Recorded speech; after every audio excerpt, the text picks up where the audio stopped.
Tapi itu sebenarnya laporan dari bank yang melaporkan mutasi atau perubahan-perubahan simpanan kita di bank. Nah, isinya laporan bank itu dimulai dari saldo awal, ya, awal bulan, kemudian pengambilan, ya, pengambilan atau istilahnya pendebitan gitu ya. Jadi kalau kita nyimpan uang di bank, dari sudut pandang bank, ya, dari sudut pandang bank, itu simpanan nasabah itu adalah berupa utang. Maka dia memperlakukannya ya seperti utang itu. Kalau bertambah mereka menyebutnya apa? Di kredit, kalau berkurang di debit. Jadi kalau kita memperoleh pemberitahuan dari bank, kami telah mendebit rekening saudara. Berarti saldo rekening kita di bank bertambah atau berkurang itu? Berkurang. Bukan dari sudut pandang kita, tapi dari sudut pandang bank. Kalau kami telah mengkredit rekening saudara, berarti sudah bertambah. Gitu ya. Nah, kembali ke sini. Pengambilan atau pendebitan nanti bisa berupa cek yang memang kita buat untuk bayar kepada pihak lain. Bisa juga didebit karena ada beban bank atau beban administrasi bank. Ya. Nah, kemudian setoran. Setoran nanti akan dimasukkan ke sisi kreditnya itu. Nah, setoran itu berupa cek. Kemudian nanti ada saldo akhir, ada juga informasi selain itu. Ya, selain itu. Nah, coba kita lihat contoh. Ini contoh yang saya miliki ini adalah contoh dari buku ya, tapi ini sudah lengkap sekali ini. Meskipun tahunnya juga cukup lama ini. Nah, ini misalnya nama perusahaan kita adalah Lead Company. Kemudian perusahaan kita menyimpan uang di bank namanya National Bank and Trust. Gitu. Nah, ini laporan bank. Di sini judulnya ini ya, account statement. Ya, laporan akun atau laporan rekening. Ya. Nah, kemudian ini tanggalnya, statement date atau credit line closing date April 30, 2008. Jadi ini laporan bank per 30 April 2008. Ini nomor rekening kita, account number. Kemudian ringkasan informasinya ada di bagian atas ini. Balance last statement. Saldo laporan bulan lalu. Kalau saldo akhir bulan lalu berarti sama dengan saldo awal bulan ini. Ya. Jadi ini saldo awal. Kemudian ini deposit and credit. Berarti ini penambahan ya. Kredit kan penambahan. Penambahannya itu ada 20 item. Totalnya 34805,10 dalam bulan April. Kemudian check and debit, berarti ini pengurangan. Ada 26 kali pengurangan, totalnya 32154,55. Kemudian ini balance this statement, artinya ini saldo akhir 15.907,45. Jadi kalau hanya ingin melihat saldo awal, kemudian penambahan dan pengurangan serta saldo akhir ya cukup ini aja. Nah, kemudian kalau kita ingin melihat detailnya, itu di bagian bawah. Ini yang bersifat mengurangi ya, debit. Ini kalau ada cek yang kita tarik dan diuangkan oleh orang lain, itu cek nomor berapa saja, tanggal berapa itu ada semua. Nah, kemudian di sini ada yang bukan cek, tapi namanya NSF dan DM. Di sisi kiri ini. NSF itu apa? Di bawahnya ada keterangannya.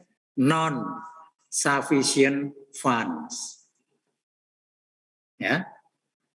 Artinya cek ini tidak ada dananya. Alias apa? Cek kosong. Ya. Ini sama dengan cek kosong. Cek kosong itu adalah cek yang kita terima dari pihak luar, ya kita terima, lalu kan kita membuat jurnal debit, kas, kredit, piutang misalnya. Kemudian setelah itu disetorkan ke bank, ya disetorkan ke bank, diterima oleh bank. Kemudian kalau misalnya bank kita National Bank ya, kemudian nasabah kita itu misalnya nasabahnya Bank One. Nah ini ceknya Bank One diterima oleh National Bank. Kemudian nanti akan ditagihkan ke Bank One. Tapi nagihnya melalui suatu proses terintegrasi yang biasanya dilaksanakan oleh otoritas bank, kalau di kita ya Bank Indonesia gitu ya, melalui satu proses yang disebut dengan proses clearing. Clearing itu adalah proses tagih-menagih antar bank melalui sebuah sistem. Jadi nagihnya tidak satu-satu, kalau satu-satu nanti repot sekali. Melalui satu proses namanya proses clearing. Nah di dalam proses clearing itu nanti ada istilah menang clearing dan kalah clearing. Jadi di saat itu, di hari itu, kita nagih ke banyak bank. Itu namanya tagihan keluar. Ya kan?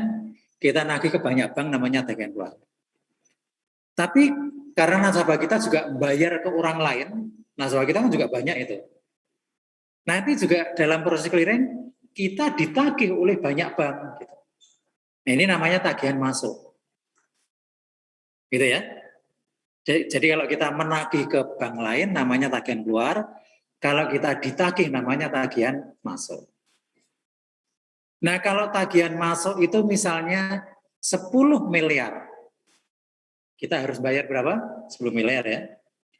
Tagihan keluarnya itu 11 miliar, nanti kita dapat berapa? 11, berarti itu namanya kita menang clearing.